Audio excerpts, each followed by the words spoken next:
दूसरे पासे पीएम नरेंद्र मोदी ਦੇ ਵੱਲੋਂ ਟਵੀਟ ਕਰਕੇ ਹਾਦਸੇ ਤੇ ਦੁੱਖ ਪ੍ਰਗਟਾਇਆ ਗਿਆ। ਲਿਖਦੇ ਨੇ ਉਹਨਾਂ ਹਾਦਸੇ ਦੇ ਮ੍ਰਿਤਕਾਂ ਦੇ ਪਰਿਵਾਰਾਂ ਦੇ ਲਈ ਕੇਂਦਰ ਦੇ ਵੱਲੋਂ ਦੱਸ ਦਈਏ ਕਿ 2-2 ਲੱਖ ਰੁਪਏ ਮਦਦ ਦਾ ਐਲਾਨ ਵੀ ਕੀਤਾ ਗਿਆ ਔਰ ਉਹਨਾਂ ਦੇ ਵੱਲੋਂ ਦੁੱਖ ਵੀ ਜਤਾਇਆ ਗਿਆ ਹੈ। ਖਾਸ ਤੌਰ ਤੇ ਜੇਕਰ ਗੱਲ ਕੀਤੀ ਜਾਵੇ ਉਹਨਾਂ ਦੇ ਵੱਲੋਂ ਟਵੀਟ ਕਰਕੇ ਇਹ ਦੁੱਖ ਜਤਾਇਆ ਗਿਆ।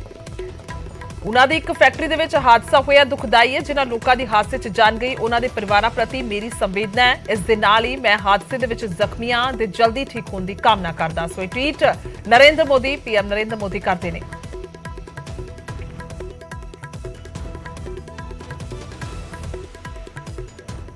ਸੋ ਅੱਗੇ ਵਧਦੇ ਹਾਂ ਤੇ ਰਾਮ ਰਹੀਮ ਦੀ ਗੱਲ ਕਰਾਂਗੇ। ਹਰਿਆਣਾ ਨੇ ਰਾਮ ਰਹੀਮ ਨੂੰ Z+ ਸਿਕਿਉਰਿਟੀ ਦਿੱਤੀ ਹੈ। ਸੋ ਹਾਈ ਕੋਰਟ ਦੇ ਵਿੱਚ ਦਿੱਤੀ ਸੁਰੱਖਿਆ ਦੇ ਬਾਰੇ ਇਹ ਜਾਣਕਾਰੀ ਵੀ ਦਿੱਤੀ ਗਈ ਹੈ। ਫਰਲੋ ਮਿਲਣ ਤੇ ਦਿੱਤੀ ਗਈ ਹੈ ਸੁਰੱਖਿਆ ਔਰ ਡੇਰਾ ਮੁਖੀ ਨੂੰ ਖਾਲਿਸਤਾਨ ਸਮਰਥਕਾਂ ਤੋਂ ਖਤਰਾ ਦੱਸਿਆ ਗਿਆ, ਜਿਸ ਤੋਂ ਬਾਅਦ ਇਹ ਸੁਰੱਖਿਆ ਦਿੱਤੀ ਗਈ। ਸੋ ਫਰਲੋ ਮਿਲਣ ਤੇ ਗੁਰੂਗ੍ਰਾਮ ਦੇ ਵਿੱਚ ਰਹਿ ਰਿਹਾ ਰਾਮ ਰਹੀਮ, ਜੇਕਰ ਹੁਣ ਤੱਕ ਦੀ ਜਾਣਕਾਰੀ ਦੀ ਗੱਲ ਕਰੀਏ, ਦੱਸਦੇ ਕਿ ਡੇਰਾ ਮੁਖੀ ਨੂੰ 21 ਦਿਨਾਂ ਦੀ ਫਰਲੋ ਤੇ ਰਿਹਾ ਕਰਨ ਦੇ ਫੈਸਲੇ ਨੂੰ ਪੰਜਾਬ ਤੇ ਹਰਿਆਣਾ ਹਾਈ ਕੋਰਟ ਦੇ ਵਿੱਚ ਚੁਣੌਤੀ ਦਿੱਤੀ ਗਈ ਹੈ ਤੇ ਇਸ ਤੇ ਸੁਣਵਾਈ ਦੇ ਦੌਰਾਨ ਹਰਿਆਣਾ ਸਰਕਾਰ ਨੇ ਜੋ ਜਵਾਬ ਦਾਖਲ ਕੀਤਾ ਉਸ ਦੇ ਵਿੱਚ ਕਿਹਾ ਗਿਆ ਕਿ ਡੇਰਾ ਮੁਖੀ ਨੂੰ ਖਾਲਿਸਤਾਨ ਸਮਰਥਕ ਅੰਸਰਾਂ ਤੋਂ ਉੱਚ ਪੱਧਰ ਦਾ ਖਤਰਾ ਹੈ, ਸੋ ਜਿਸ ਕਰਕੇ Z+ ਸਿਕਿਉਰਿਟੀ ਦਿੱਤੀ ਗਈ। ਜਿਸ ਤੋਂ ਬਾਅਦ ਅੱਜ ਤੇ ਬੀਜੇਪੀ ਦੇ ਵੱਲੋਂ ਇਸ ਦਾ ਸਮਰਥਨ ਹੈ। ਉਹਨਾਂ ਦਾ ਕਹਿਣਾ ਹੈ ਕਿ ਠੀਕ ਹੈ, ਤਾਂ ਦੂਸਰੇ ਪਾਸੇ ਹੋਰ ਬਾਕੀ ਪਾਰਟੀਆਂ ਜਿਹੜੀਆਂ ਨੇ ਸਵਾਲ ਚੁੱਕ ਰਹੀਆਂ ਨੇ।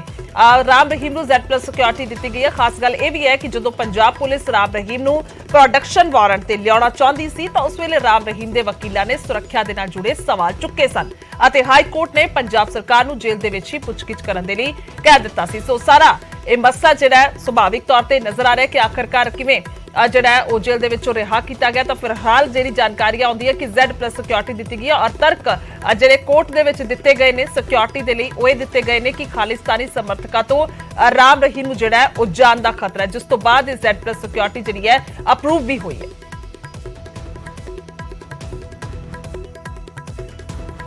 ਸੋ ਡੇਰਾ ਮੁਖੀ ਨੂੰ ਖਾਲਿਸਤਾਨ ਸਮਰਥਕਾਂ ਤੋਂ ਖਤਰਾ ਹੈ ਔਰ ਫਰਲੋ ਤੇ ਰਾਮ ਰਹੀਮ ਨੂੰ Z+ ਸਿਕਿਉਰਿਟੀ ਦਿੱਤੀ ਗਈ ਹੈ। ਹਰਿਆਣਾ ਸਰਕਾਰ ਦਾ ਹਾਈ ਕੋਰਟ ਦੇ ਵਿੱਚ ਜੋ ਜਵਾਬ ਹੈ, ਰਾਮ ਰਹੀਮ ਨੂੰ ਹਾਰਡਕੋਰ ਕ੍ਰਿਮੀਨਲ ਨਹੀਂ ਫਰਲੋ ਦਾ ਹੱਕਦਾਰ ਕੋਰਟ ਦੇ ਵਿੱਚ ਜਿਹੜਾ ਉਹ ਦੱਸਿਆ ਗਿਆ। ਹਾਈ ਕੋਰਟ ਦਾ ਜਵਾਬ ਹੈ। ਸੋ ਕਤਲ ਦੇ ਮਾਮਲਿਆਂ 'ਚ ਸਿੱਧੇ ਤੌਰ ਤੇ ਸ਼ਾਮਿਲ ਨਹੀਂ ਹੈ, ਇਹ ਕੋਰਟ ਦਾ ਕਹਿਣਾ ਹੈ। ਸੋ ਸਹਿ ਮੁਲਜ਼ਮਾਂ ਦੇ ਨਾਲ ਮਿਲ ਕੇ ਅਪਰਾਧਿਕ ਸਾਜ਼ਿਸ਼ ਰਚਿੰਦਾ ਹੈ। ਸੋ ਡੇਰਾ ਮੁਖੀ ਨੂੰ ਖਾਲਿਸਤਾਨ ਸਮਰਥਕਾਂ ਤੋਂ ਖਤਰਾ, ਜਿਸ ਤੋਂ ਬਾਅਦ ਫਿਲਹਾਲ ਇਹ Z+ ਸਿਕਿਉਰਿਟੀ ਅਪਰੂਵ ਹੋਈ ਹੈ।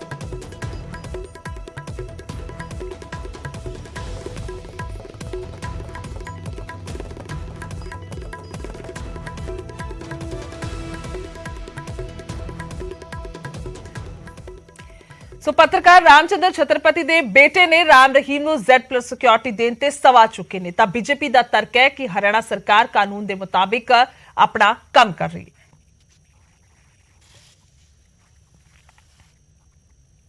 ये कानूनी दायरे में नहीं आता, कानून से बाहर जा कर के इसको ये फरलो दी गई है।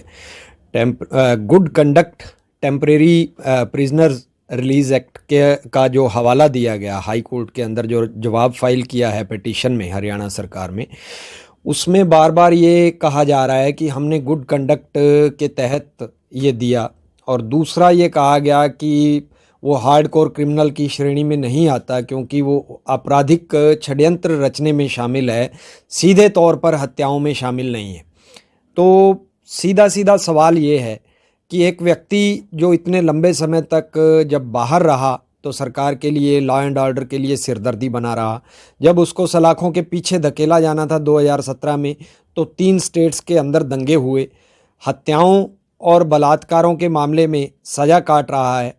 तो अगर वो हार्डकोर क्रिमिनल की श्रेणी में नहीं है तो हार्डकोर क्रिमिनल की परिभाषा कि ये कानूनी दायरे में नहीं आता। देखो, ये सिक्योरिटी जी दी जाती है थ्रैट परसैप्शन से दी जाती है। अगर कोई बंदी भी है, कितने कैदी है, सज़ा जाप्ता है, तो उस दे बावजूद भी उन्होंने दूसरिਆਂ ਦੇ ਮਾਰਨ ਲਈ ਨਹੀਂ ਛੱਡਿਆ ਜਾਂਦਾ। ਉਹ ਆਪਣੀ ਸਜ਼ਾ ਭੁਗਤ ਰਿਹਾ, ਮਗਰ ਉਹਦਾ ਇਹ ਮਕਸਦ ਨਹੀਂ ਹੈ ਕਿ ਵੀ ਉਹਦੀ ਸੁਰੱਖਿਆ ਨਾ ਦਿੱਤੀ ਜਾਵੇ। ਸਰਕਾਰ ਦੀ ਹਰ ਨਾਗਰਿਕ ਨੂੰ ਸੁਰੱਖਿਆ ਦੇਣਾ ਉਹਦਾ ਧਰਮ ਵੀ ਹੈ ਤੇ ਫਰਜ਼ ਵੀ ਹੈ। ਤੇ ਰਾਮ ਰਹੀਮ ਕੋਈ ਅਪਰਾਧੀ ਨਹੀਂ ਉਸ ਤਰ੍ਹਾਂ ਦਾ ਕਿ ਉਹਨੇ ਕੋਈ ਮਰਡਰ ਆਪਦੇ ਹੱਥ ਨਾਲ ਕੀਤਾ ਹੋਵੇ ਜਾਂ ਉਹਨੇ ਕੋਈ ਹੋਰ ਇਸ ਤਰ੍ਹਾਂ ਦੀ ਗੱਲ ਕੀਤੀ ਹੋਵੇ ਜਿਹੜੀ ਦੇਸ਼ ਵਿਰੋਧੀ ਹੋਵੇ ਜਾਂ ਕੋਈ ਸਾਜ਼ਿਸ਼ ਰਚੀ ਹੋਵੇ, ਇਸ ਤਰ੍ਹਾਂ ਦੀ ਗੱਲ ਨਹੀਂ ਹੈ।